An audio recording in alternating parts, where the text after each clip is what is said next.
Meet the father of modern gynecology, Dr. J. Marion Sims.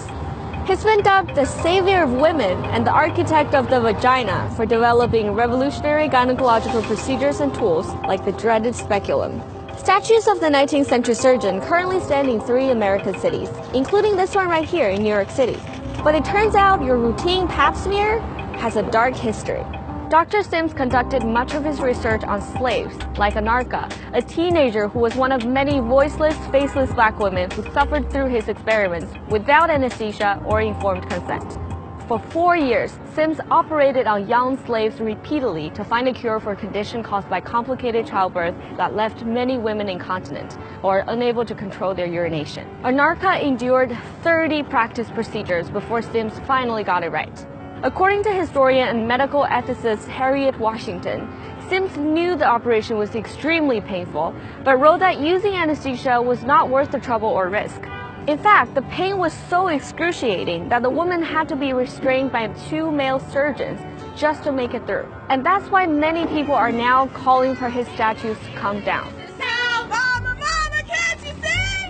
But Dr. Sims isn't the only physician to use black people as unwitting test subjects. It's only one chapter in a long history of racist medical abuse. In the infamous Tuskegee experiment, federal researchers observed 399 black men with syphilis from 1932 to 1972.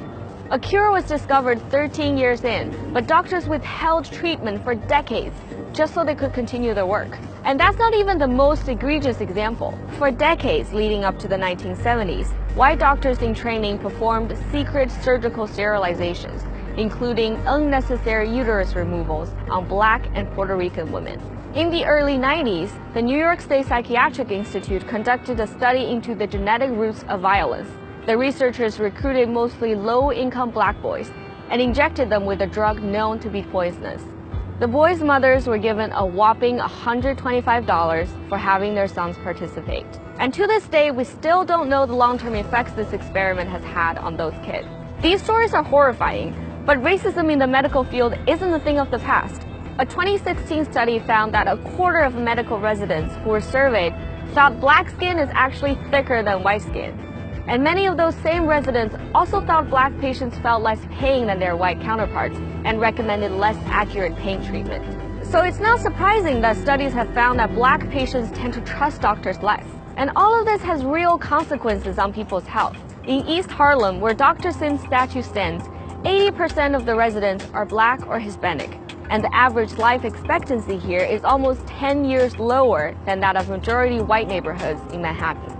So maybe it's time we stop celebrating this racist history and start recognizing the centuries of abuse people of color have endured in the name of science.